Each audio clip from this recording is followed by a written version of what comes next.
Ok, mes amis, nous continuons encore notre projet.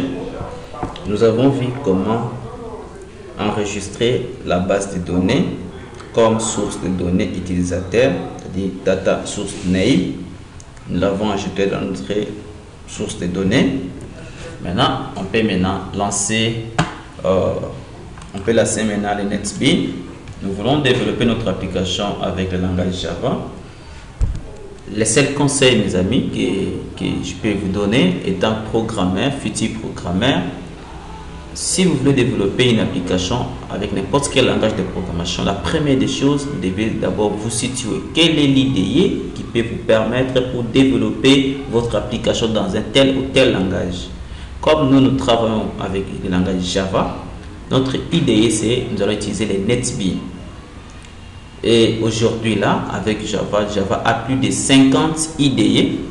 Et pour notre choix, nous avons Oracle, il y en a plusieurs. Mais nous avons fait choix à notre IDE NetBeans.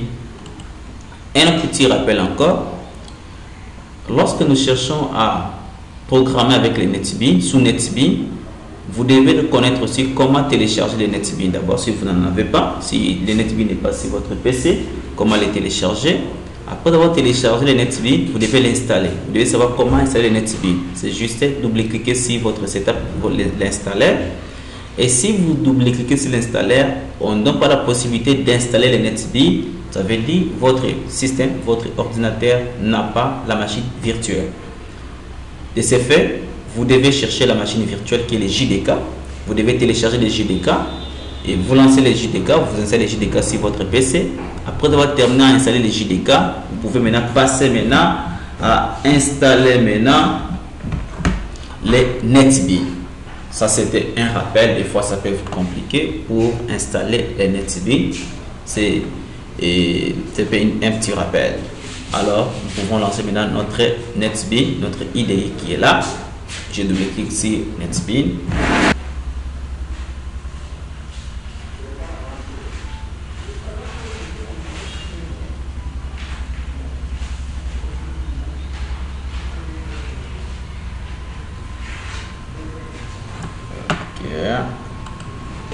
C'est ça notre interface d'accueil de NetBeans. Il est là, l'interface est là, elle est là. Maintenant, nous allons passer à la création du projet. Alors, comment on peut créer les projets sous NetBeans? Nous allons cliquer sur File, le menu File. On clique sur New Project. Et c'est cette interface. Nous allons cliquer sur Java. Et puis nous cliquons sur Java Application. Nous cliquons sur Next. Ça évolue. Oui, ça évolue. On peut poser. Je m'excuse. Juste une petite pause. Ok, je m'excuse mes amis. Je reprends s'il vous plaît. Je reprends. Nous voulons créer notre projet. Nous cliquons sur le menu File, New Project, Java Application, et puis nous cliquons sur Next. Et ici, on demande le nom du projet. Notre projet, nous pouvons l'appeler app ou bien application vente. Application vente. Après avoir donné le nom à votre projet, vous devez maintenant chercher l'emplacement où votre projet sera logé. Là, on a écrit Project Location. Je vais cliquer sur le browser de Project Location. Maintenant, nous savons que notre dossier que nous avons créé se trouve sur Bureau. Sur Bureau. Et puis, sur Bureau. Et nous allons cliquer notre dossier. Comment il s'appelait? Il s'appelait comment? Application de gestion des ventes. Je double-clique sur ça. Et puis, je clique sur Ouvrir. Directement, vous devez décocher Create Many Class. Nous allons décocher Create.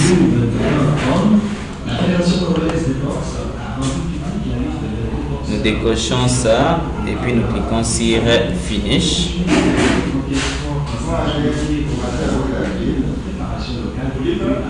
Directement, nous venons de créer notre projet qui est là, application vente. Ok, notre projet est déjà créé, le projet est là. Ok, le projet est là. Appelé application vente, c'est ça notre projet.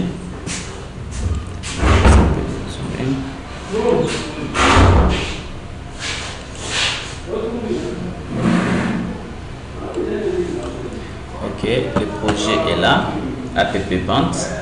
Maintenant, nous allons ajouter les fenêtres dans notre projet.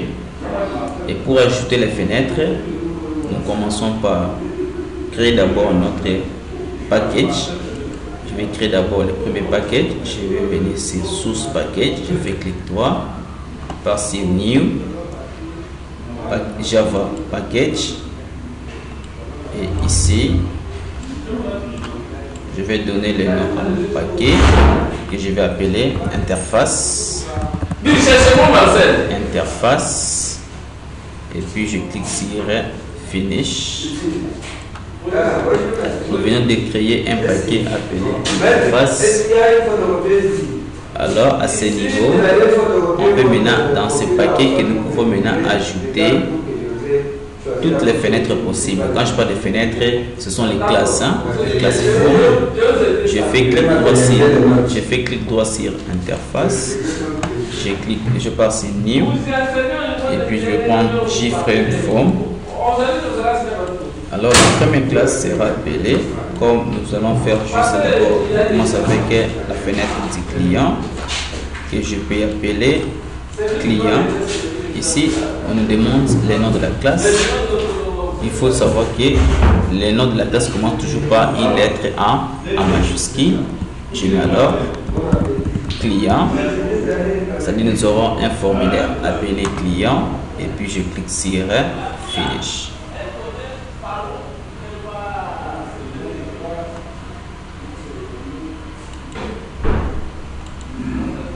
Ok. Venons d'avoir alors notre interface du client qui est là.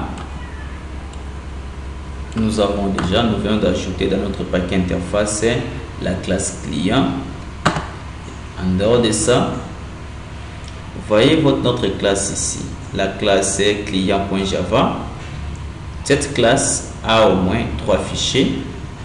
Le premier fichier c'est le fichier design, le deuxième fichier c'est le fichier source, troisième fichier c'est le fichier historique. Nous en avons ceci. Maintenant, après ça, dans le fichier design, c'est là où nous pouvons déposer, là où nous pouvons poser alors tous les contrôles. Les contrôles en Java, nous les retrouvons dans la palette qui correspond à la boîte à outils, c'est pour ceux qui utilisent les VB, soit les C#. C'est ici, nous avons beaucoup de contrôles, ce sont les contrôles ici, nous les trouvons dans la palette qu'on peut insérer dans notre formulaire. Ok, j'ajoute alors les formulaires, notre interface du client. Alors avant d'ajouter les différents éléments sur notre formulaire, je dois d'abord créer la connexion entre cette interface avec notre base de données. Alors comment créer la connexion entre cette interface avec notre base de données que nous avons ajoutée dans la source des données? La première des choses, on sélectionne d'abord l'interface. Nous allons sur navigateur. Des fois, navigateur aussi peut ne pas être là. Si par hasard, vous ne retrouvez pas navigateur, il suffit de faire la combinaison 7 plus 7. Le chiffre 7. Le navigateur, la fenêtre navigateur va apparaître. Quand je viens sur navigateur, je fais clic droit sur JFrame. Je pars sur Events. Je pars sur Windows. Et puis je vais cliquer sur Windows Help Notes. Directement, vous voyez les curseurs clignotent ici. Alors notre pointeur là où il clignote, c'est ici où on peut mettre les codes. Nous sommes dans l'événement Windows Open du formulaire client. Je peux effacer. Je peux effacer alors les commentaires. Les commentaires en Java, si c'est plusieurs lignes, c'est anti-slash astérisque, et puis je termine avec astérisque anti-slash. Alors si c'est sur une ligne, on va mettre seulement des anti-slash, la suite ça sera les commentaires. Alors nous voulons mettre les codes pour connecter notre base de données à l'interface graphique.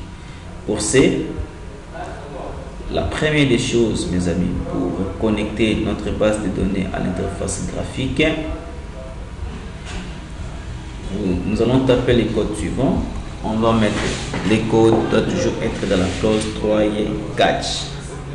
Mais avant de mettre les codes, il y a d'abord quelques importations et quelques déclarations que nous sommes censés faire au préalable. Nous devons d'abord commencer par déclarer et importer quelques objets. Alors, qu'est-ce qui est importé? Qu'est-ce qui est à déclarer? Et où est-ce qu'on peut déclarer aussi? Je commence avec la déclaration. Je laisse d'abord cet aspect. Je vais venir après. Je descends juste en bas. Après notre classe, vous voyez, notre classe principale est là. Je viens là. Je peux maintenant commencer par la déclaration. Tous les objets que nous aurons à ajouter dans notre interface seront juste après. Ça sera ajouté ici. Là, on a écrit variable declare don't modify. Alors, moi, je vais déclarer à partir d'ici. OK? Je serai au-dessus ici. Je commence par la déclaration.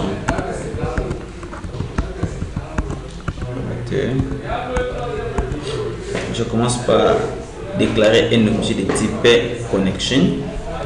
Je mets private. Attendez un peu, laissez-moi les zoomer. Voilà d'abord comment je déclare. Ok. Je déclare d'abord un objet de type connection. Je commence avec private connection. Que je peux l'objet en question, je peux l'appeler CNX. Et puis je vais encore déclarer un objet de type statement. Je mets encore private statement. Et puis je vais encore déclarer encore. Soit je vais encore déclarer un objet de type result set.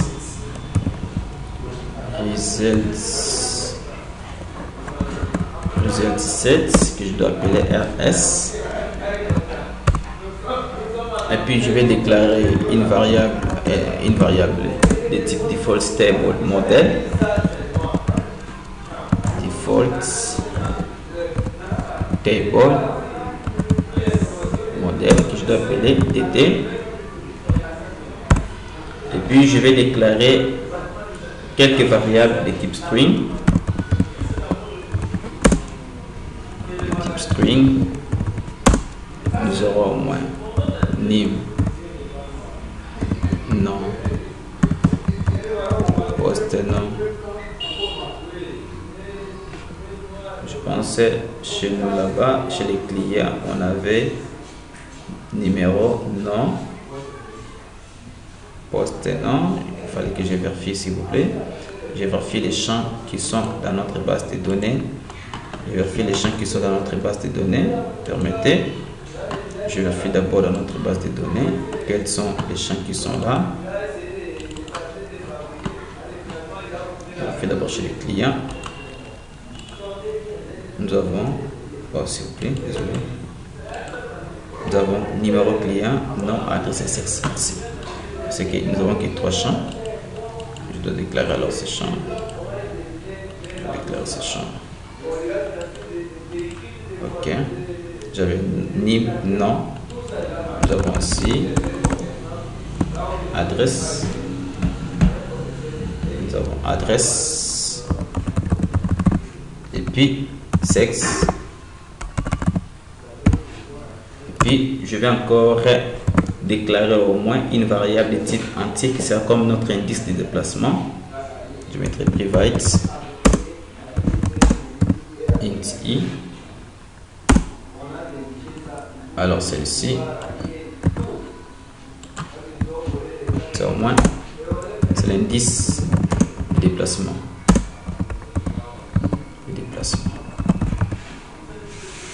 Ok. Je peux d'abord expliquer. Connection ici, cet objet ici, le rôle de la classe connection. Il joue le rôle de réaliser la connexion et l'authentification à la base de données. C'est que lui réalise la connexion et authentifie l'authentification à la base de données. Alors, la classe statement a quel rôle? La classe statement contient la requête SQL et la transmet à la base de données. Son rôle, lui, contient au moins la requête SQL et transmet cette requête-là à la base des données.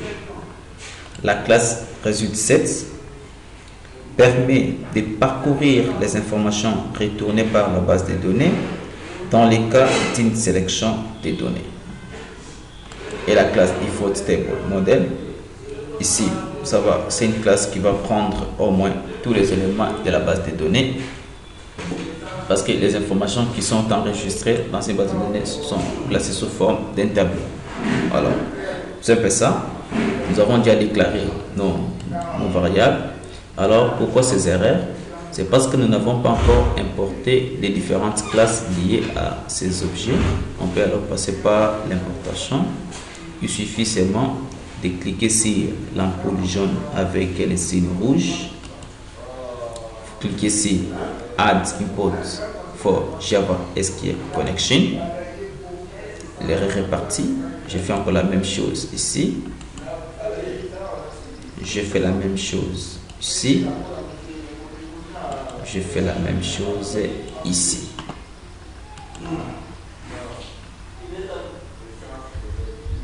Ok, je n'ai pas d'erreur. Maintenant, quand vous remontez maintenant, en remontant tout au début, vous allez voir que nous avons les importations. Nous avons importé les différentes classes ici.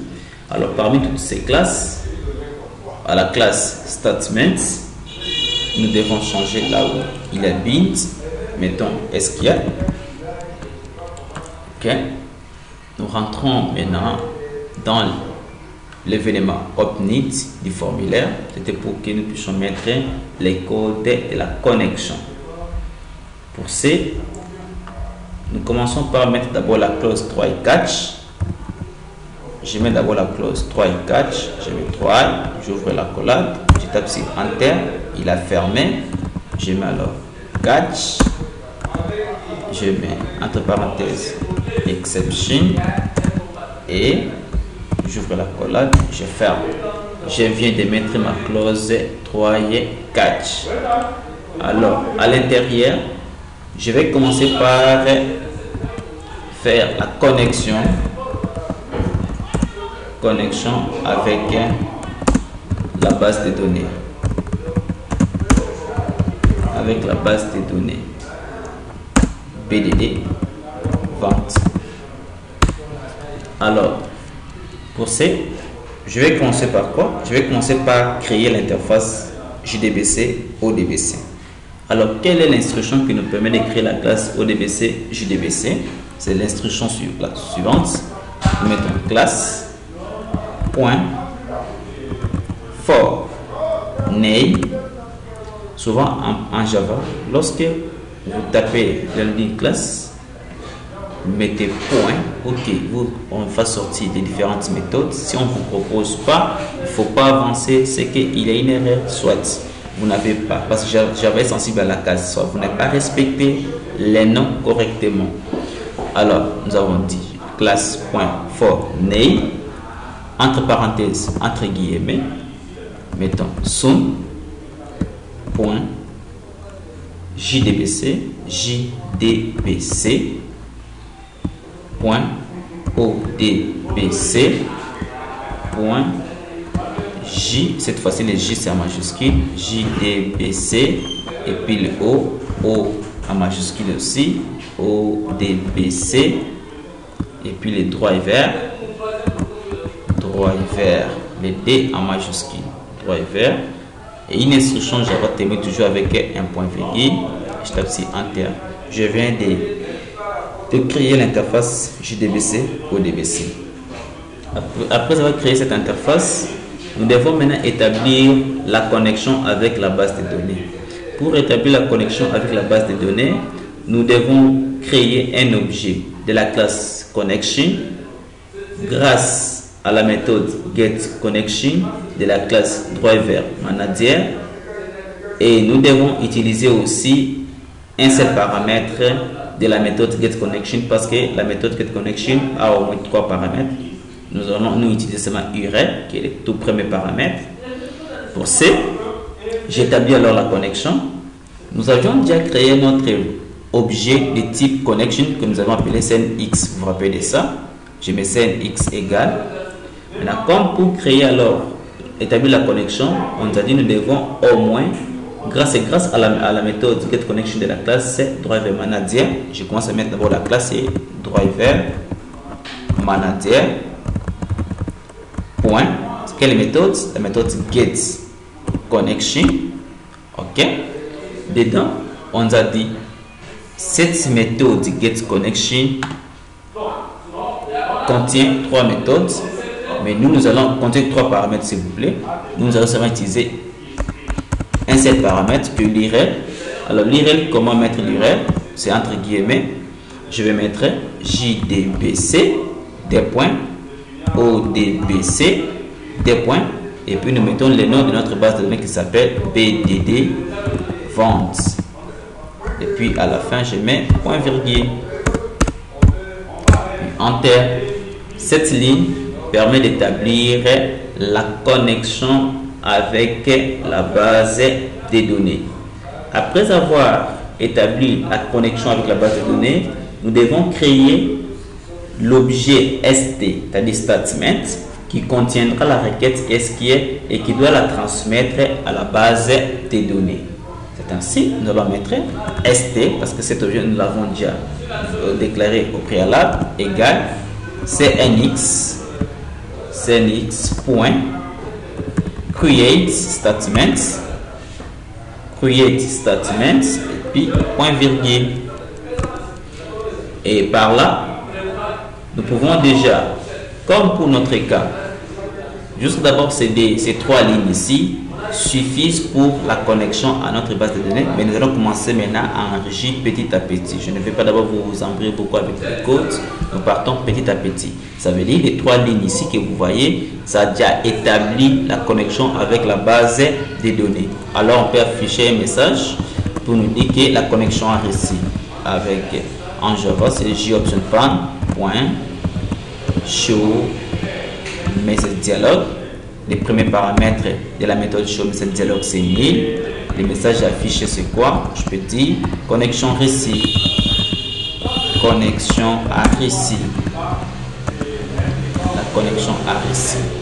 Alors nous devons gérer alors l'exception dans la clause catch. Dans la clause catch, nous allons mettre J option pan.show message dialogue. Je mets nil. Si nous mettons erreur de connexion,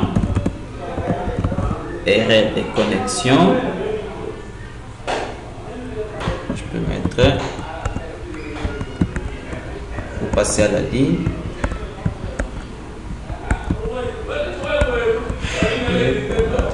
Pour passer à la ligne. Ok, j'ai fait d'abord erreur de connexion. Je concatène avec get message, et à la fin je mets point virgule. Vous pouvez d'abord voir les codes. Ok, c'est ça. On va récupérer l'erreur de connexion. On récupérera, c'est le message qui sera affiché, et puis on va récupérer cette erreur et on doit nous afficher ça. C'est d'abord fini pour la connexion. On peut d'abord essayer d'exécuter notre projet. Pour exécuter notre projet, on peut aller ici run, soit je peux venir ici le nom de ma classe, je fais clic droit, je passe sur run file, c'est l'une des possibilités aussi, soit je peux faire clique droit et puis je clique ici Run File. Patiente, il se charge.